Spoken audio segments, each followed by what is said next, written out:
The forks scraped against the plates. Everyone was laughing. But something in the air felt wrong. Then my phone buzzed in my pocket. I pulled it out under the table. Unknown number. The message made my heart stop. Don't react. They're recording you. I looked up slowly. My husband's mom was staring at me with this weird smile. His brother kept looking at his watch. And my husband, he just kept eating like nothing was happening. But I knew. Something was very, very wrong. My name is Sarah and I'm 30 years old. Teach kids at school. And that day, I realized my own family was trying to destroy me. Before I keep going, please hit that like button. Helps me share more stories like this one. That text message was my first warning. Someone was trying to help me. Or maybe they were testing me to see what I'd do. Kept eating my food. But my eyes were looking everywhere. The vase on the shelf looked different. The clock on the wall had a tiny hole I never saw before. Even the picture frame seemed turned the wrong way. Were they really filming me? And why?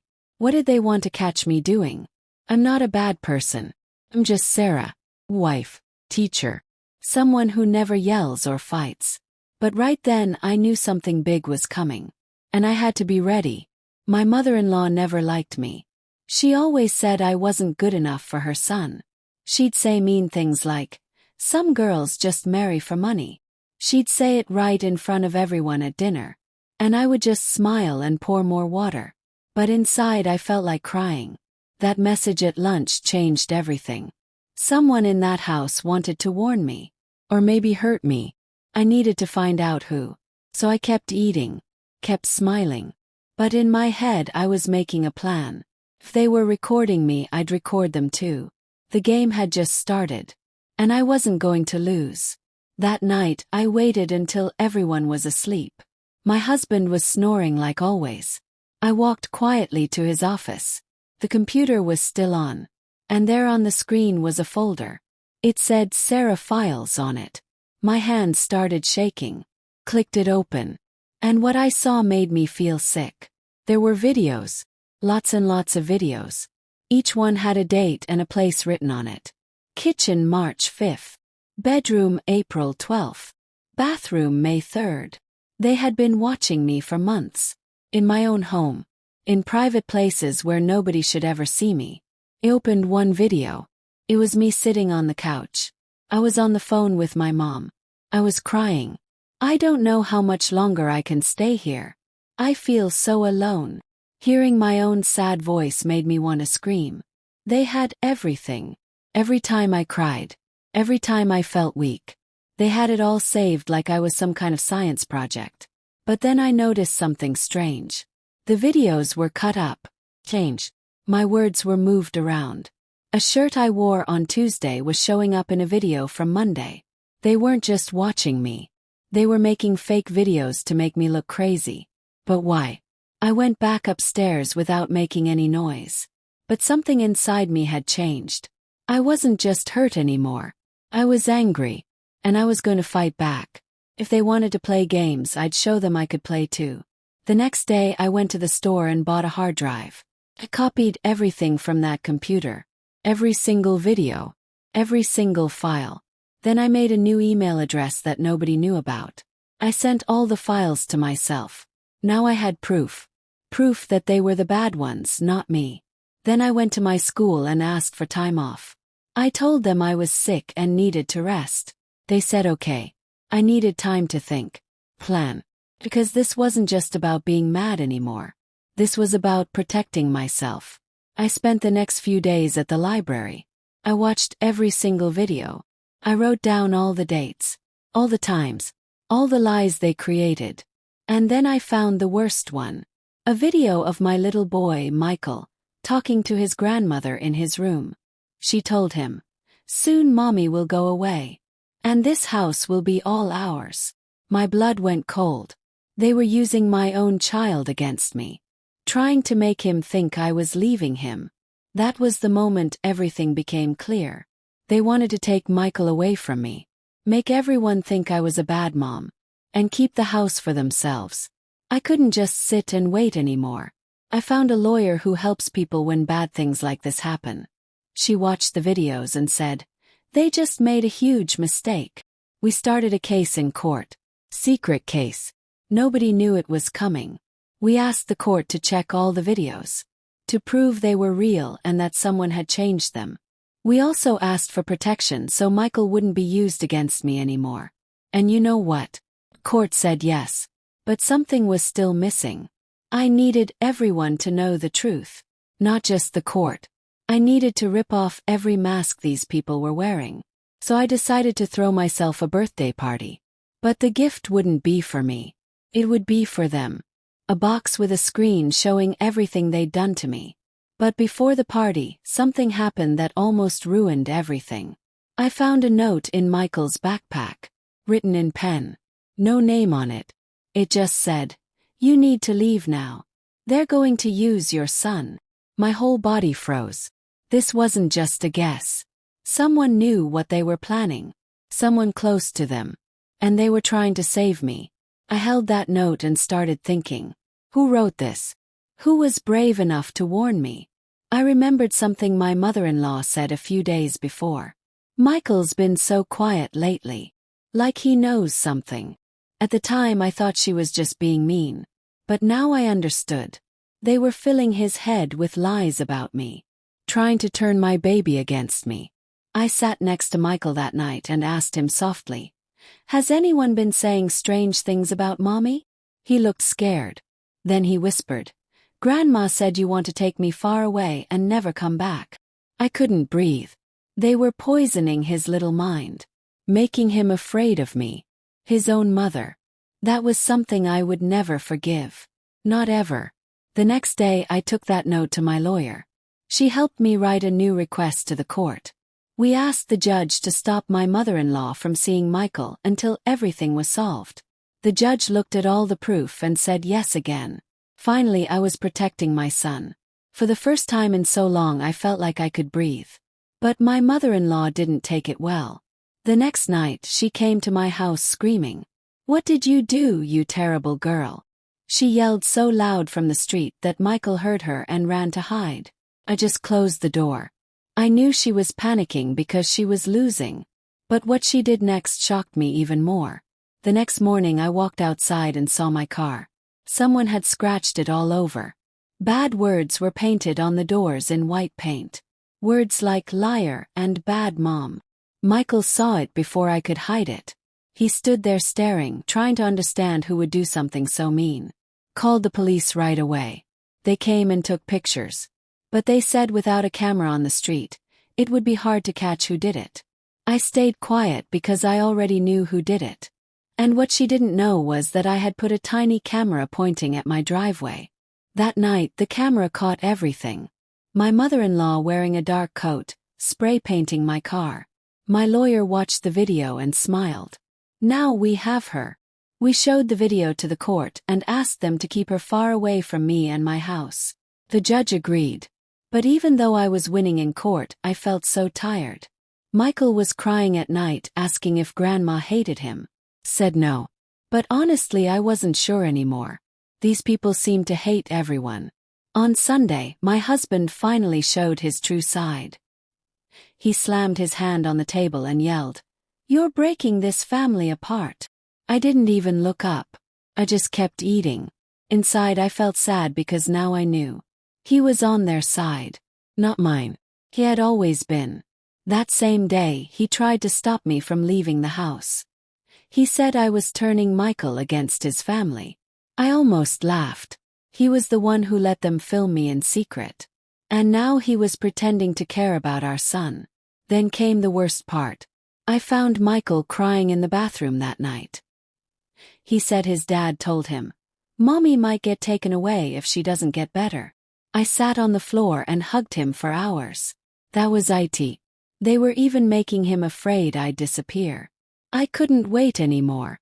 The truth had to come out. Not just in court. In front of everyone. So I went forward with my birthday party plan. I invited the whole family. I told them I wanted to make peace. They all said yes. Every single one of them. Smiling in their messages while planning to hurt me. I rented a small hall. Set up a big screen. Got all the videos ready. Every single one.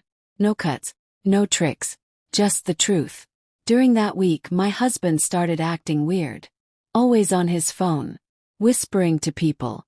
One day, I found a paper in his jacket. It was from a lawyer who helps people take kids away from their parents. He was planning to take Michael from me. But before he could do anything, his sister asked to meet me. We met at a coffee shop. She looked nervous. She sat down and said, "Sarah, I can't keep quiet anymore." I waited. She was shaking. They've been planning this for over a year. The cameras. Everything. My body went cold. She pulled out a folded paper from her purse. It was an email from my mother-in-law. The title said, "Plan for when Sarah breaks." It had instructions for putting cameras in the house. It had phrases they should say to make me upset. Things like, "Are you okay?" and "You're forgetting things again." She told me she didn't agree with it. But she was scared of being cut off from the family. Scared of losing money they gave her. But now, seeing how far they'd gone, she wanted out.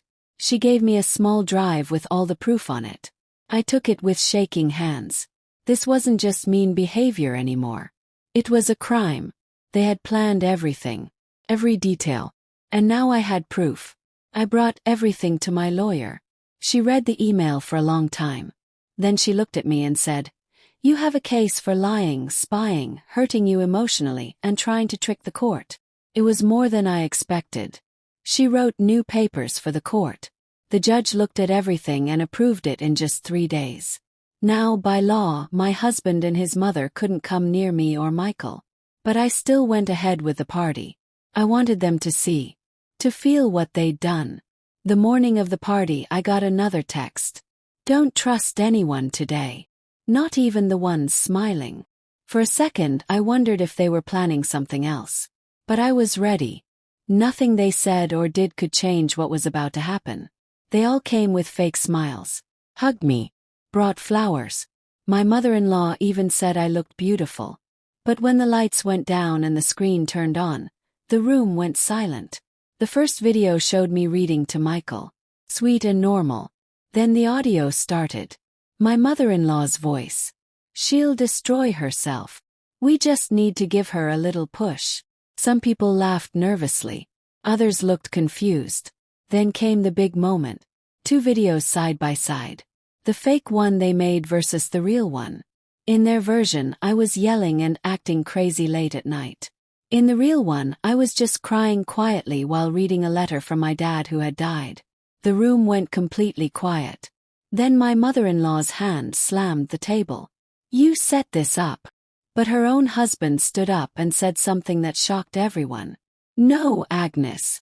You set this up. Not her." Everyone turned to look. He said, "I bought the first camera. But I didn't know you were using our grandson like this. You've gone too far." My mother-in-law looked around for help. But nobody moved. My husband tried to turn off the screen. But the tech guy I hired stopped him. "There's one more part," he said. And I nodded. The next video played. My husband talking to his lawyer. "I'll push her until she loses Michael. Then I'll get the house and the kid." A woman in the family started crying. An uncle got up and left. Michael wasn't there, thank God. He was at a friend's house. At the end, nobody could look at me. Some people said sorry. Others just left. My mother-in-law sat frozen. Her husband walked away from her. My husband stared at me like he couldn't believe he'd lost. He said, "You ruined everything." And I answered, "I didn't ruin anything. I just showed everyone who you really are." I stood up and walked out. Left them all sitting there. In the car I took a deep breath. My heart was racing, but not from fear. From relief.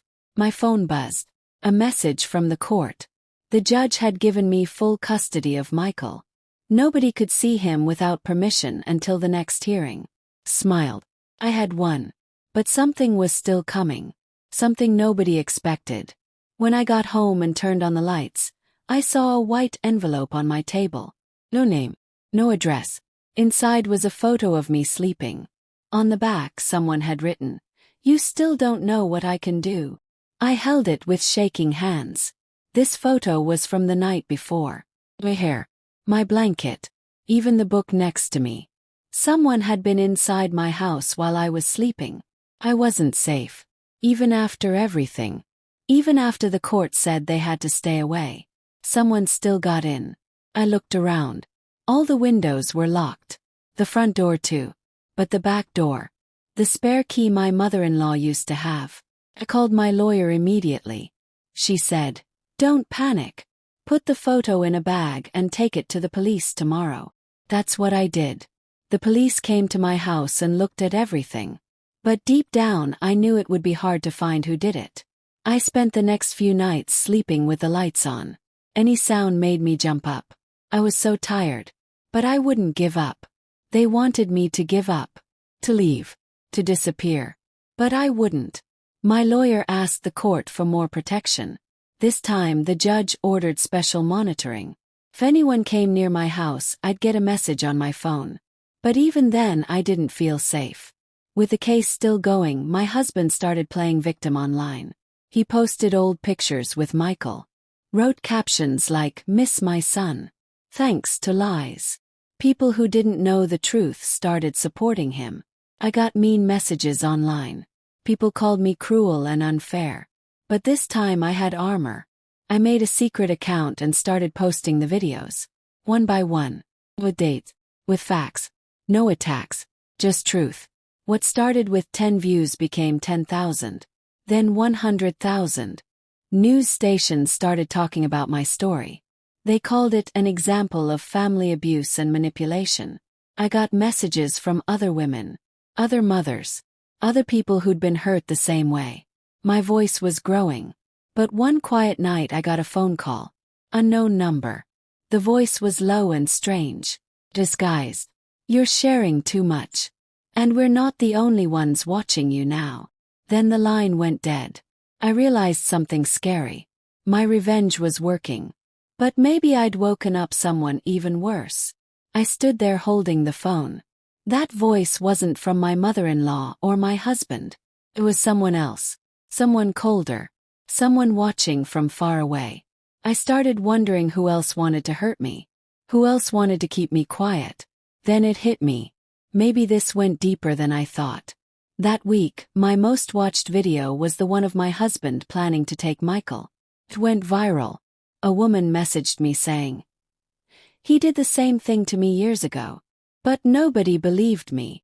That started a fire in me. Had he done this before? I asked my lawyer to look into his past. We found out he'd been in a similar court case years ago. But the woman had dropped it. Maybe from fear. Maybe from exhaustion. I tried to contact her. She responded. We met. And what she told me made me sick. The tricks were exactly the same. She'd been recorded too. Made to look crazy. But in her case, he had help from someone powerful. A man who worked with him. Someone who covered it all up. That man's name. The partner at the law office where my husband worked. Now everything made sense. My husband wasn't alone. There was a whole group helping him. Protecting him. Silencing women. Got home sweating. Started looking through all the divorce papers. And there it was. The partner's name on several documents. He wasn't just watching. He was part of the machine. And he controlled most of my husband's money. I spent days gathering proof. The other victim let me use her story in my case. With everything ready, I asked my lawyer to contact the law board. If this worked, that partner would lose his job. And my husband would lose everything. But there was one last thing. One final move. The company party was on Saturday. My ex-husband would be there. The partner too. Both were going to give a speech about family values. I decided that would be my final moment. I show everyone who they really were. The day before the party I got a new delivery. An envelope. Inside was a copy of the house sale. My house. But it was now in another woman's name. Dated 2 days ago. My husband had sold our home behind my back. I woke up early Saturday. Got dressed calmly. Brought an envelope with me. Inside were copies of everything. The recordings. The contracts. The emails. This was my final move. The party hall was full. Lawyers, business people, families. My ex-husband got on stage with a partner.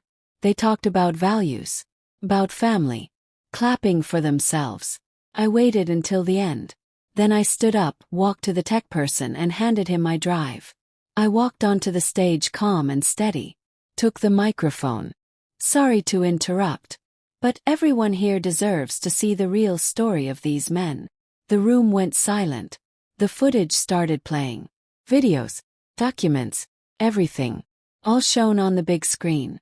My ex tried to run. Security stopped him. The partner went pale. Some people left. Others recorded on their phones. Nobody said a word. Just the sound of truth filling the room. I left the stage without looking back. In the parking lot, my lawyer was waiting. Congratulations. You did what nobody else could do. The next day, both men were suspended from their jobs. An investigation started. The company lost sponsors. The house sale was cancelled because of fraud. And full custody of Michael was confirmed. I got invitations to share my story on TV. I said no to all of them. My peace wasn't in fame. It was in silence. In watching Michael sleep without fear. In opening windows without worry. Months later, I found out my ex had moved away. Alone. The new woman left him after learning the truth. His mother was sued and ordered to stay away. The partner lost his license. I saw a news article about him delivering food in another state. They spent their lives trying to erase women like me. And in the end, they erased themselves. But one rainy night, I got one last message. Picture of a house. The caption read, "You won. But you know this never really ends, right?" I stared at the screen. The address was real. But what scared me was the tone. No anger. Just a cold reminder that people like them never truly stop. They just find new ways to strike. I showed it to my lawyer. She told me to update the police report. They opened an investigation. But the number was fake. Another ghost. I started avoiding going out at night. Made the school more secure. For the first time, I thought about leaving the city. But leaving would mean giving up everything I'd fought for. Still, something inside me couldn't rest. The message wasn't just about me. It was about control. About saying, I'm still here. One Saturday, I noticed a car parked outside. Dark windows. No license plate. Stayed for hours. Came back Sunday. And Monday. Called the police. But when they arrived, the car was gone. I installed new cameras. A new alarm system. Connected everything to security. This wasn't about revenge anymore. It was about survival. Refusing to be another woman who wins on paper but lives in fear. Michael asked why the house had so many buttons now. I told him it was to protect us from the past. His school helped too. They made sure no strangers could get near him. I wasn't living in panic. I was staying ahead. And even though it was exhausting, it made me stronger. I realized that hurt or not, alone or not, I was still dangerous to them. Because I knew the truth. 'Cause I spoke it. And whoever tells the truth becomes a target forever. I started writing everything down. Every detail. I thought about making it into a book. But more than that, it was proof. Something for Michael to read one day if they ever tried to twist the story. On the last page, I wrote 3 words. It's not over. 'Cause I could feel it. In the quiet nights. The strange calls. Someone was still lurking. And when I finally found the real name of the woman on the house contract, I discovered something that froze me all over again. Her name sounded fake. But when I searched, I found an old Instagram account. And in the profile picture, I recognized her face. She wasn't a stranger.